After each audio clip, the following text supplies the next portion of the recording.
Hi, this is Mark. This is the Voice of God series. This is part 7. Today I'm talking about the time when he spoke something to me that really changed everything. Everything was leading up to this point. This word he spoke to me on this day, it really kind of nudged me. It wedged me like a lever just a little bit into just the right way of seeing him. I hope it'll do the same for you. I was hungering for knowing God in the holy place. Knowing him face to face like Moses. I know that, or hopefully, you've read about that or know a little bit about that, because I don't want to go too deeply into it. But the point is knowing God without anything in between us. Just say as if you were ascending up to the throne of heaven and seeing him face to face there. Let's put it that way. I mean, seeing God like really in his presence, That's what I was desiring for a long time. And I have to say it this way, that it was due a lot to the church that I was going to, and the emphasis that they were placing on entering in to that Holy of Holies, that place where God dwells, and meeting with him. Now, this is spoken about in the book of Hebrews, that we enter into this Holy of Holies, into this holy place with God, a place not made with hands, not of this building. And it sounds wonderful, right? It says that we have access into this holy place through the blood of Jesus. It's made us clean without any work of our own, so that we could enter into the Holy of Holies and meet with God face to face, as Moses did in the wilderness. Sounds wonderful. And it is wonderful. But there is a misconception in the whole idea of it. And that misconception is the very idea that you have to leave anywhere and go anywhere else other than right here in your own heart to do that. Because God lives right here in your own heart in all his fullness and all his glory.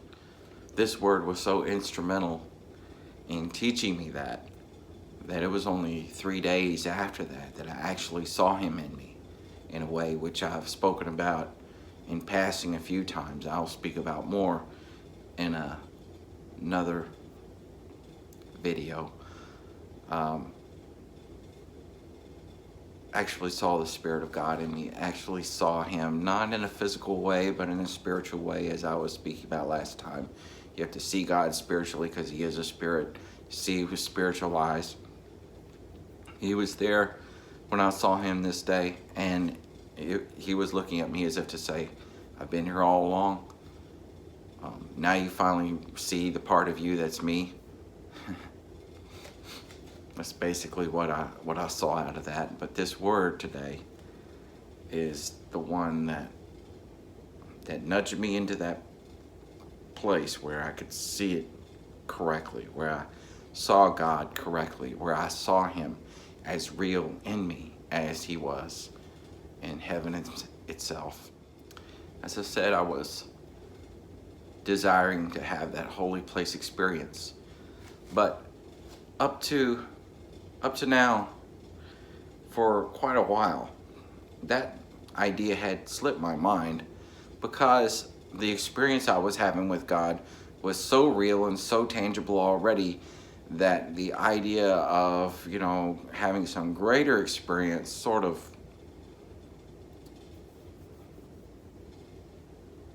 I guess it just didn't compute with me at that time. And so on this particular day, when he spoke this word to me, I asked him, what about this entering in a Holy of Holies entering into the Holy of Holies, I'm not sure that I understand what it is more that I'm doing than I already know how to do with you, Lord, by knowing you from my heart. I'm not sure what more there is to be had, but I feel like there's some validity to it. And I didn't say all this in all these words, but I'm trying to show you where I was coming from. I felt like there was some validity to it because of the book of Hebrews, because of how it spoke about entering into the Holy of Holies. And it said we should have the boldness to enter into the Holy of Holies and obtain mercy from the one that gives mercy. That's what it speaks about. And I remember that, I'm not sure if it was at this moment or if it was very shortly before this, that he said to me, that might be talking about someone who's, hasn't experienced what you've experienced. That might be talking about someone who's just newly been saved and doesn't really know how to connect with me, doesn't really know about entering in and knowing me in my Holy of Holies, which is your heart. So that might not apply to you in the same way. You might already be in the Holy of Holies, and he put it to me that way. You might, and that might not. Because, there are times when I need to enter into the Holy of Holies, which is God in my own heart, and be closer to him and reconnect with him. And we all have to do that because we live in a carnal world that pulls us away. The goal is not to let it pull us away. The goal is not to spend more time with God, but to spend all your time with God. Plain and simple. And that's what seeing God this way and understanding God this way will do for you. It'll change you from, oh God, I need more of you. Oh God, let me be closer to you. Oh God, I hunger for your, all that. It'll change all that into, God, I'm here with you. God, thank you for being with me. Thank you for opening yourself up to me this way. God, thank you for giving me the fullness of your manifestation of who you are. I mean, Jesus, how can you even describe that? I can't describe it to you, but it'll change you from wanting it to having it. That's what I'm getting at. And how awesome is that? The fullness of all this can really mean is like, it just keeps occurring to you, and you keep realizing it and keeps seeing the many sides of God, and then it's just, there's nothing. This is the great gift that he was talking about in the Bible, the pearl of great price. It's worth you laying down your whole life to have. But guess what? You don't have to lay your life down so much as Jesus laid his life down to make it possible and to give it to you in all its fullness before you've even begun to start to head that way. That's the beauty of true salvation. And he gave it to you. I was saying to God on this day, when he spoke this word to me, the Holy of Holies. What's the point of that, Lord? Really? That's what I was asking. What's the point of me entering into the Holy of Holies? What is it saying that I need to be doing? Or what is it saying that will happen when I do? What is it saying, Lord?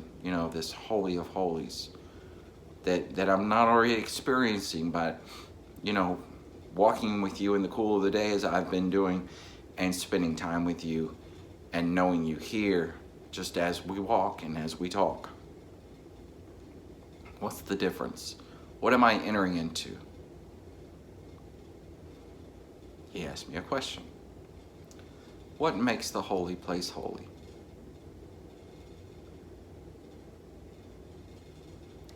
This went straight to the heart. See, he asked me a question that it didn't sound, in a way, it didn't sound like it related to what I was asking. But he sort of, like I said, when I was talking about, he wedged me into an understanding. He nudged me into it. He asked me a question to cause me to shift my perspective just a little bit, because the big fallacy, right, is the idea of having to go anywhere or enter into anything to be closer to God, because you don't have to. He's already entered into you completely. You don't have to be any closer to God. You don't have to get any closer to God. All you have to do is see this the way it really is, believe it, and enjoy it. It's right here in you. Enjoy it. I'm talking about you have to have it revealed to you. That's the thing. It's there. It's just like lifting the veil out of the way. Hey, here I am. That's what he is. That's who he is.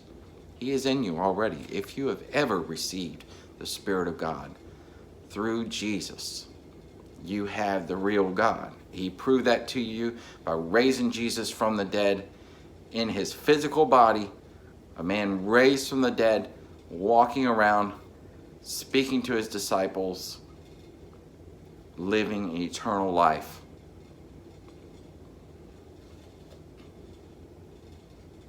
Witnessed by many, doubted by many, but witnessed and recorded by many. What makes the holy place holy? So answer the question. You do, Lord. You are what makes the holy place holy. I thought about the throne room in heaven. I thought about the holy place where the Ark of the Covenant was kept, where Moses had built the tent, the tabernacle. And the Ark of the Covenant was kept in that Holy of Holies that he spoke about, where he entered in and spoke to God face to face. What made it holy was not what Moses did, was not the tent. It wasn't even the Ark of the Covenant that made the Holy of Holies holy. It wasn't even the Ark of the Covenant itself isn't holy because it's made of wood and gold. What makes it holy? You do, God. You make it holy. And then basically he just looked at me. And in looking at me, I saw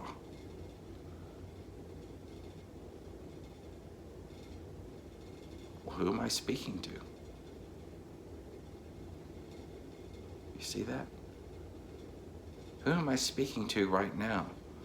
The very one that makes the holy place holy. The very one that makes me holy, just by being here with me, being in me. Then, what makes the place that I know him in my own heart any less holy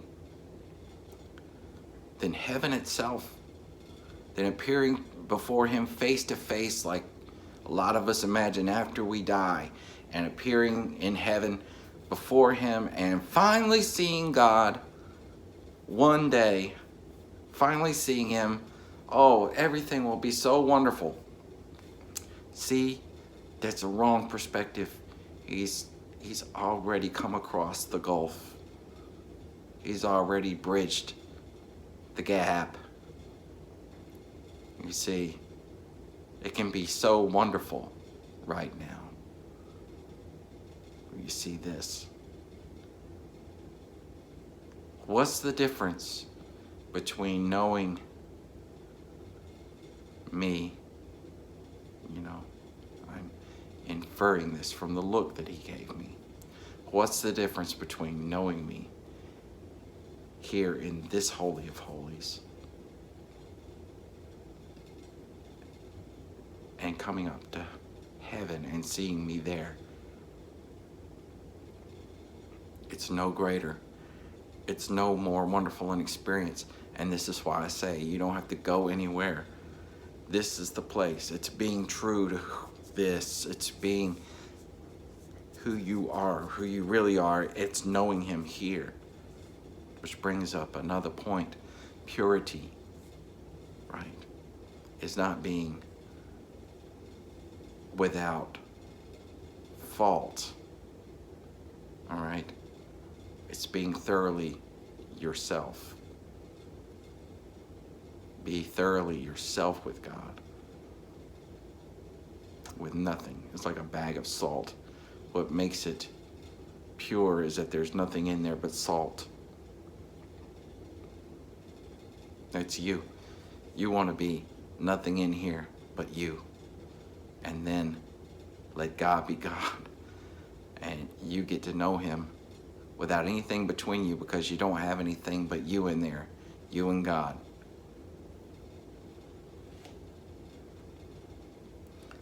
That's another thing.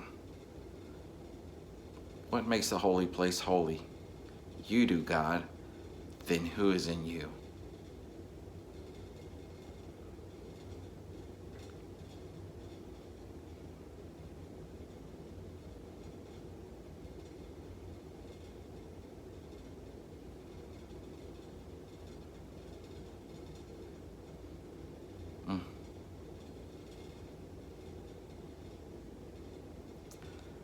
Yes, I want you to see it. I want it to be real to you. I want you to know it. He does too. He's emphasized this to me all week about knowing him. But for me to tell you about this, what makes the holy place holy? You do, God. And what's the difference between the holy place in you and the holy place in heaven itself? There is no difference. Now take that in. Imagine, think about all that that really means. God, right here, right now. And then let him bring you to that point where you can't but see him. And that's what he brought me to just 3 days after he spoke this word to me, where I couldn't but see him. I did see him because I couldn't deny it any longer. There he was. I was seeing him. I was knowing him. And guess what? He'll do the same thing with you, and it won't take any time at all. It doesn't even have to take till the end of listening to me right now. It doesn't have to take any time because he's already there.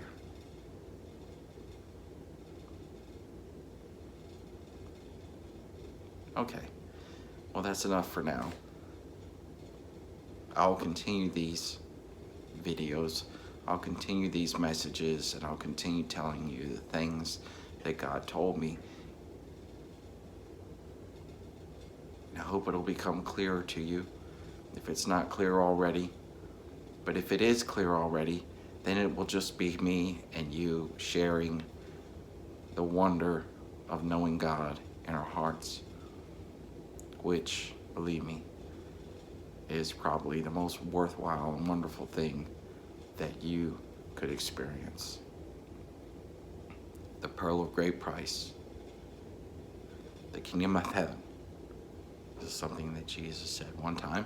The kingdom of heaven is like a man who finds a treasure hidden in a field. And when he finds that treasure, he covers it up so no one else can see it. Goes and sells all he has to buy that field so he could possess that treasure. That's you. That's you when you lay down all you think you know. Everything that you thought you believed. And know the real God who lives in you.